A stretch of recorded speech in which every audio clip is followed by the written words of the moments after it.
은혜로운 찬양을 감사합니다.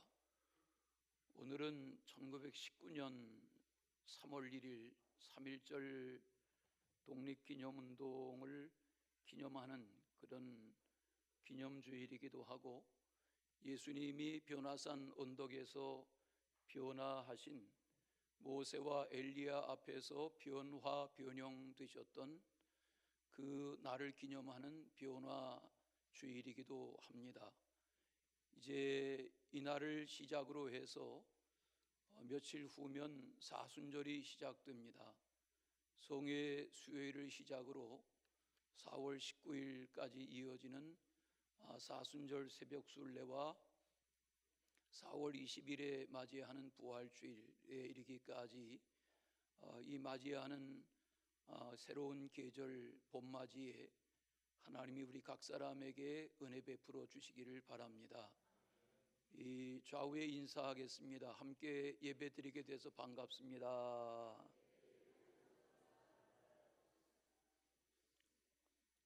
출애굽기에 보면 32장에 금송아지를 만들어서 신이라고 섬기는 그런 숭배 사건이 나옵니다. 모세가 하나님을 뵈러 시내산에 올라가고 여러 날이 지나도록 소식이 없고 답답하자 백성들이 모세의 형 아론에게 나와서 신을 만들어 달라. 그런데 웬 생각인지 아론이 백성들에게 너희 아내들과 딸들의 귀에 장식한 금고리를 가져오라 말하고 수북하게 쌓인 금을 녹여서 아로 새긴 송아지를 만들어서 신으로 숭배하게 하는 그런 장면이 나옵니다. 내일이 안식일인데 아론이 앞장서고 그 금송아지 앞에 제단을 만듭니다. 그리고 번제를 드리고 화목제를 드립니다. 광란의 춤을 춥니다. 하나님이 사실을 아셨습니다. 그리고 산꼭대기에서 하나님을 대하고 있는 모세에게 말씀하십니다. 산 아래로 내려가라. 이 백성의 목이 꼿꼿하도다 말씀하십니다. 모세가 하나님의 말씀을 듣고 양손에 두 돌판, 하나님의 계명의 말씀을 새긴 돌판을 두고 내려오다가 그 광란의 현장을 보았습니다. 화가 치밀어 오른 모세가 두 돌판을 산 아래로 내어 던졌습니다. 그 돌판이 조각조각이 났습니다. 아론을 가까이 대한 모세가 크게 화를 냅니다. 어떻게 하나님을 믿는 백성이 이럴 수가 있는가? 어떻게 금을 녹여 만든 송아지를 신이라 섬기는 이런 패역한 일이 있는가? 모세는 그 금송아지를 다 녹여 부숴서 가루로 만들어 물에 뿌려버렸습니다. 백성들로 그 물을 마시게 합니다. 하나님의 심판과 진노의 현장인 것을 알 수 있습니다. 세월이 흘러가고 다시 하나님이 모세를 시내산으로 불러 올리십니다. 모세에게 직접 돌판을 준비해 가지고 올라오게 하십니다. 하나님은 모세를 만나서 그 돌판에 다시 계명의 말씀을 새겨주십니다. 그 계명의 말씀을 두 돌판으로 들고 내려올 때에 모세의 얼굴 피부에 광채가 났습니다. 아마 피부과를 자주 드나든 것 같습니다. 얼굴이 환한 광채가 났습니다. 눈이 부셔서 아론과 백성들이 바라볼 수가 없습니다. 모세는 수건으로 자기 얼굴을 가렸다. 그런 말씀이 출애굽기 34장에 나옵니다. 얼굴을 수건으로 가린다는 것이 뭡니까? 내가 얼굴을 가리면 상대방이 내 얼굴을 알아볼 수가 없습니다. 오늘날도 이슬람 문화권의 여성들은 바깥에 나아갈 때에 얼굴을 가리우고 눈만 빼꼼 보이게 노출합니다. 가리운 얼굴은 알아볼 수가 없습니다. 분간할 수가 없습니다. 오늘 말씀 가운데 보면 마음의 수건이 덮였다 그랬습니다. 얼굴을 수건으로 가리우면 분간할 수 없는 것처럼 마음이 수건으로 가리웠다는 말은 마음이 어두워졌다는 말이죠. 마음이 우둔해졌다는 말이죠. 오늘 본문의 바울의 표현대로 하면 마음이 완고해졌다는 말입니다. 마음이 완고해지면 그 마음의 생각이 우둔하고 그래서 진리를 분별하지 못하게 됩니다. 완고하다는 말은 생각이 무디고 둔하고 굳어져 버린 마음의 상태를 말하는 겁니다. 자기의 신념이나 주장이나 사상에 갇혀 사는 그런 불행한 인생들을 표현하는 것이 마음의 수건이 가렸다, 마음의 수건이 덮였다, 이렇게 말하는 겁니다. 변화되기 전에 사도 바울이 그랬습니다. 사도행전 9장의 다메섹 사건을 우리는 잘 압니다. 그는 완악했고 살기가 등등했습니다. 스데반의 죽음을 마땅하게 여겼습니다. 그는 대제사장에게 공문을 받아들었습니다. 다메섹 도성의 피신에 사는 예수 믿는 이들을 색출하려고 가던 중입니다. 하늘로부터 강한 빛이 비추었고 눈이 가리워지게 된 사울이 짐승에게서 땅바닥에 내동댕이 쳐졌습니다. 고꾸라졌습니다. 그때 예수님이 사울을 부르십니다. 사울아 사울아 내가 왜 나를 핍박하느냐? 주여 누구십니까? 나는 내가 핍박하는 예수다. 너는 내가 지시하는 곳으로 가라. 이렇게 사울에게 말씀하십니다. 도성 안에 들어가서 직가라는 거리에 유다라는 사람의 집에 3일을 머무는데 앞이 보이질 않습니다. 하나님이 성에 사는 하나님을 잘 섬기는 아나니아라는 선지자에게 명하셔서 직가거리에 있는 유다의 집에 머무는 사울을 찾아가서 안수해라. 그렇게 순종했습니다. 비늘이 벗겨집니다. 눈이 떠집니다. 세례를 받습니다. 음식을 먹습니다. 힘을 얻습니다. 성령이 충만하게 임합니다. 그 길로 나아가 예수 믿는 사람들을 만납니다. 복음을 접합니다. 당혹스러워하는 유대인들이 경계합니다. 성 안에 회당마다 찾아다니며 예수를 전하기 시작합니다. 이것이 마음의 수건이 벗겨진 사울의 변화, 우리가 아는 이방 전도자 바울이 시작입니다. 그런 체험과 간증을 간직하고 있던 사도 바울이 오늘 고린도 교회에 보낸 두 번째 편지에서 우리가 예수 그리스도의 영광과 하나님 안에서의 성도의 영광을 누리며 전하며 사는 길은 이것이다 라고 가르쳐 주면서 마음을 덮고 있는 수건이 벗어져야 된다, 벗겨져야 된다, 그런 가르침을 주고 있습니다. 하나님을 믿고 그리스도를 제대로 믿고 따르고 섬기는 길은 마음의 수건이 벗겨지는 길이라는 겁니다. 오늘 본문으로 읽으신 말씀을 좀 더 자세히 보면 마음의 수건이 벗겨진다는 것은 첫째는 언제든지 주께로 돌아가야 한다는 것입니다. 고린도후서 3장 오늘 본문의 16절에 보시면 그러나 언제든지 주께로 돌아가면 그 수건이 벗겨지리라 그랬습니다.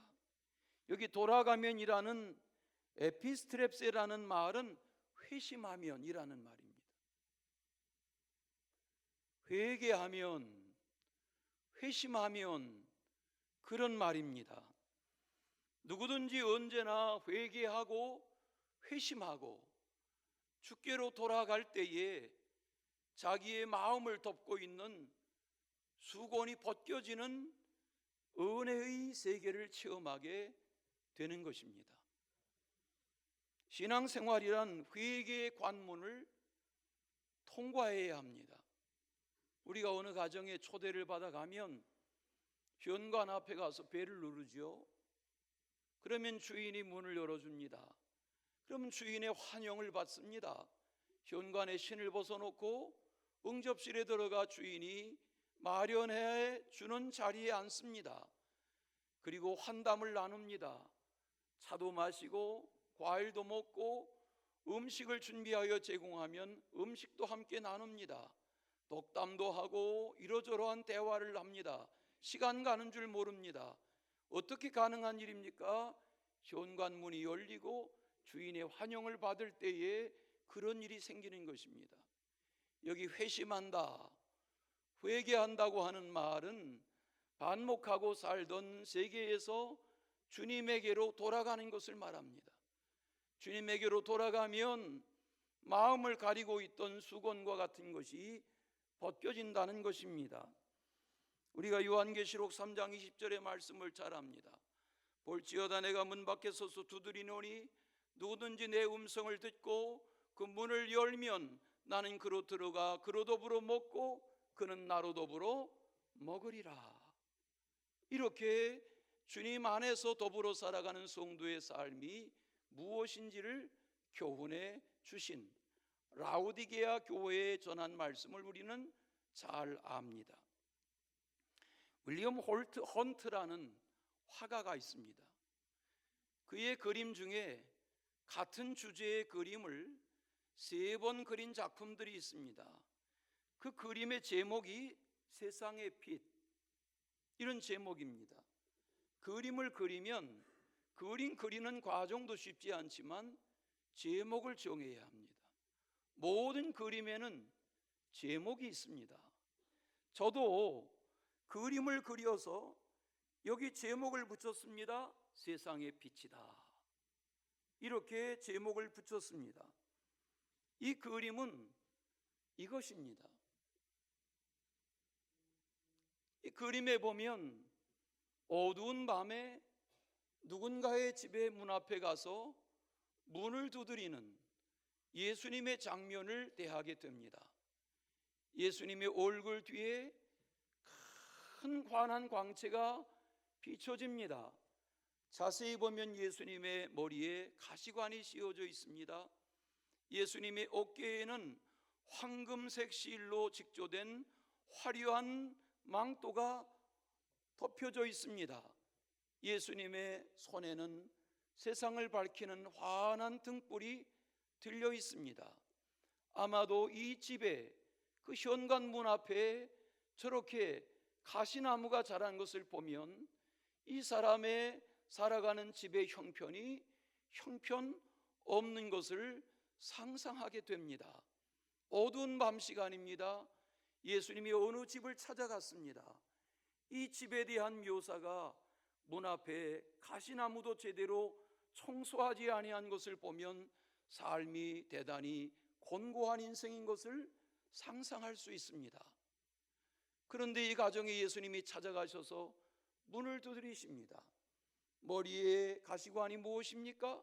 하나님의 아들의 희생을 상징합니다. 손에 들린 등불이 무엇입니까? 어둠을 밝히는 진리의 빛을 말합니다. 예수님의 어깨를 덮은 황금색 실로 직조된 의복이 무엇입니까? 그리스도의 권세와 영광을 말합니다. 어두운 밤을 묘사한 것은 무엇입니까? 이 세상이 주님을 떠나 어둡게 되었다는 것입니다. 이 누군가의 집의 문 앞이 이렇게 단정되지 않은 것은 무엇입니까? 주님을 등지고 살아가는 인생의 삶이 이렇게 곤고하다는 것입니다. 이 정도면 설명 잘하는 거지요? 네, 이런 하나님의 은혜를 깨닫고 보면 그냥 미술이 아니고 작품이 아닙니다. 하나님이 한 사람의 미술을 하는 이에게 감동을 주셔서 이런 작품이 완성되게 했습니다. 영국에 가면 카블이라는 대학교에 이 그림이 보존되어 있다고 그럽니다. 지금 따로 또 보여드리는 그림 보여주세요. 이 그림은 제가 그린 세 번째 작품 중에 하나입니다. 영국에 가면 런던에 성 요한 캐테드리라는 웅장한 예배당이 있습니다. 그 예배당에 어마어마한 대작 300호가 넘는 그런 큰 대작의 작품이 있습니다. 이것은 몇 년 간격으로 이 헌트가 그리고 또 그리고 또 그린 세상의 빛으로 오신 예수님을 묘사한 그림 중에 하나입니다. 저는 25년 전인 2000년 가을 공부를 마치는 미국 목회자들과 함께 런던에 방문해서 웨슬레 목사님의 생애를 둘러보던 어느 날 오후 시간에 이 성요한 캐테드랄에 방문하고 저의 세 번째 작품을 가까이에서 감상한 적이 있습니다. 우리가 예수님을 믿는다는 것이 무엇입니까? 우리가 그리스도를 따른다는 것이 무엇입니까? 우리가 신앙으로 산다는 것이 무엇입니까? 어떤 낯선 식당에 들어가서 식사를 잘 마치고 나오다 보면 문 위에 북어 2마리를 실타래로 묶고 매달아 놓은 것을 볼 때가 있습니다. 그건 낯설은 이 식당의 주인의 종교, 신앙, 신념, 생활관, 가치관을 상징하는 것입니다. 갑자기 잘 먹은 음식 맛이 사라지고 맙니다.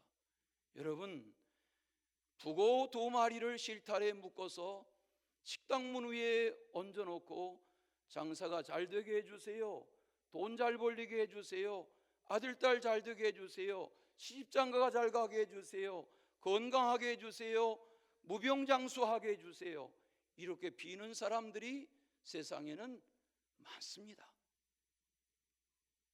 최근에 회자된 사건 아시죠? 고등학교를 최고로 졸업하고 육군사관학교도 수석으로 입학하고 삼성장군으로 제대하고 그런 이가 자기의 문 앞에 북어대가리를 쌓아놓고 전보는 그런 무속인으로 살아가는 초라한 인생사의 이야기를 우리가 접하지 않습니까? 여러분, 무속에 사로잡히고 마음의 수건이 덮이면 많이 배웠느냐, 잘났느냐, 많이 가졌느냐, 사회 신분이 뭐냐, 아무 소용이 없습니다. 마음의 수건이 덮이고 나면 인생은 어리석어지고 오늘 말씀대로 완고한 인생으로 살게 되는 것입니다. 복음 안에 산다는 것은, 진리 안에 산다는 것은, 예수 그리스도 안에 산다는 것은 마음의 수건이 벗겨지는 것입니다. 그리고 예수님에게로 돌아가는 것입니다. 내려놓음이라는 책이 있습니다. 세상 사람들이 읽어보고 대하면서 그 정도가 뭐가 내려놓은 거야, 그러니까 나중에는 더 내려놓음, 이런 책도 냈습니다. 이용규라는 선교사는 우리나라 최고의 명문대학을 나왔습니다. 미국의 최고의 명문대학을 나왔습니다. 학교 이름을 말하지 않아도 아실 것입니다. 저는 중동학을 전공하고 역사학을 전공한 박사입니다. 그런데 어느 순간 청년기에 내려놓음의 은혜를 깨달았습니다. 주께로 돌아가는 길을 깨달았습니다. 그리고 그 길을 선택했습니다. 그는 명예, 출세, 성공 그런 거에 매이지 아니하고 마음의 수건이 벗겨지는 은혜를 체험했습니다.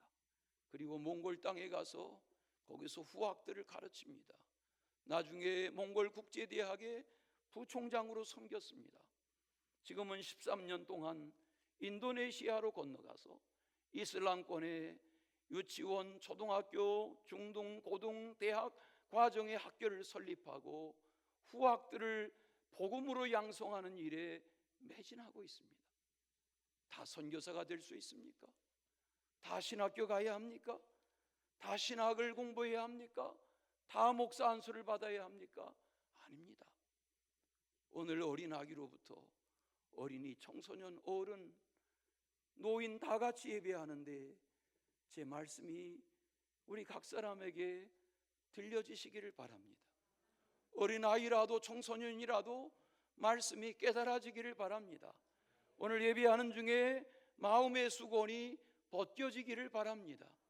이것이 주께로 돌아가는 시작이기 때문에 그렇습니다. 고린도후서 3장 오늘 본문 16절에 보니까 언제든지 주께로 돌아가면 그랬습니다. 우리가 예수 믿는 이들 사이에 섞여 사는 것으로 만족해하지 말고, 이렇게 주일날 예배하는 것으로 만족해하지 말고 스스로에게 물어보십시오. 아무개야, 너는 과연 주께로 돌아간 자인가? 이렇게 물어보아야 합니다. 주께로 돌아간 자라고 하면 시간 씀씀이가 다릅니다. 재물 사용이 다릅니다. 헌신이 다릅니다. 관심사가 다릅니다. 우선순위가 다릅니다. 지금 내가 스스로에게 물어보면 나는 이쯤인데 라는 것이 자기의 신앙의 현 주소입니다. 아직 돌아가지 못했기 때문에 그런 것입니다. 주께로 돌아간 자라고 하면 달라져야 합니다. 달라질 수 있습니다. 스스로 자신에게 물어보십시오. 왜 돌아가지 못하고 있는가? 이유는 무엇입니까? 탐심입니다. 무속입니다. 어리석음입니다. 내가 복음을 믿는 것 같지만 복음으로 살지 아니하기 때문에 내 마음이 아직도 수건으로 가리워져 있는 것입니다. 주께로 돌아가지 못하면 교회 마당을 밟는 것으로 해결되지 않습니다. 우리가 부르는 찬양 중에 이제 내가 살아도라는 찬양이 있습니다. 이제 내가 살아도 주 위에 살고 이제 내가 죽어도 주 위에 죽네. 이 찬양이 무엇입니까? 사나 죽으나, 사나 죽으나. 오늘 우리가 세상을 오래오래 사는 것만을 원하지 말고 하나님 안에서 어떻게 살다가 돌아가야 할까? 며칠 전 신문에 보니까 일본의 어느 유명 회사가 로봇을 개발했는데 아시죠? 인생이 가장 무너지는 순간이 누군가가 남의 하체를 만지며 대소변을 해결해 주는 순간이 인생이 가장 처절한 순간일 텐데, 이 처절한 순간을 로봇이 와서 해결하는 이런 기계를 발명했다. 상용화할 것이다. 물론 사람의 손길로 내 하체를 만지게 하는 것보다 의식이 없는 그냥 지능이 와서 일하는 로봇이 와서 하면 내 자존감은 덜 해치겠죠.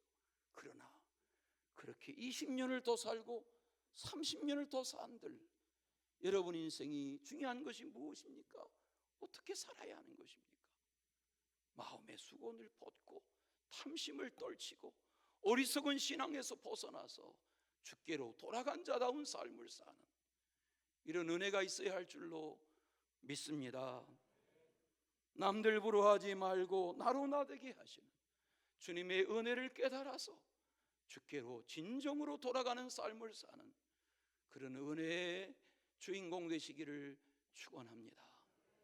두 번째는 성령 안에서 자유를 누리라고 그랬습니다. 마음의 수건이 벗겨지고 나면 주의 영 안에서 영혼에 주어지는 자유함이 있게 된다고 가르쳐 주었습니다. 그렇습니다.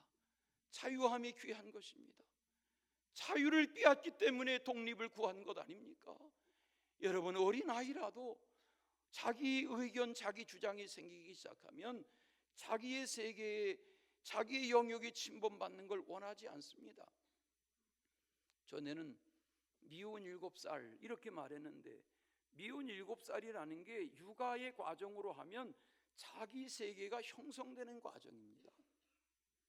근데 요즘 어린아이들 가르치는 교사들에게 물어보니까 이제는 세상이 빨라졌기 때문에 요즘은 미운 5살이라고 그래요. 아니에요. 제가 볼 때는 미운 2살이에요. 하준이 나이만 되면 자기 세계가 분명합니다. 자기 영역이 있습니다. 엄마라도 아빠라도 내 세계를 침탈하는 걸 원하지 않습니다. 독립된 인격으로 자라나는 것입니다. 인간이 가장 불행한 것은 자유를 빼앗기는 것입니다. 억압받는 것입니다. 학대받는 것입니다. 진리가 주어지는 것은 자유가 주어지는 것입니다. 자유를 깨닫는 것입니다. 여러분 우리가 자유를 빼앗기면 어둠의 지배를 받습니다. 우리 어렸을 적엔 다 어두웠습니다. 밤이 어두웠습니다. 그래서 호롱불을 켜면 밤은 길고 겨울밤이 얼마나 길어요. 그러니까 여기 호롱불을 켜놓고 형제들이 둘러앉아서 손을 가지고 토끼도 만들고 금붕어도 만들고 그러다가 자다가 그러다가 날고구마 깎아먹고 그러다가 또 자다가 밤이 길었습니다.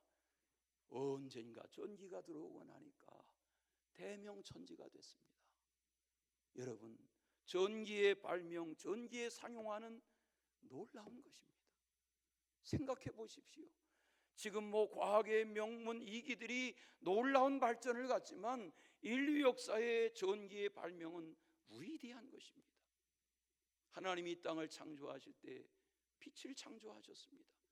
빛이 있으라 말씀하시며 하나님이 해와 달과 별들의 광명과 더불어 이 땅에 우리가 하나님의 빛 아래 살게 하신 것입니다.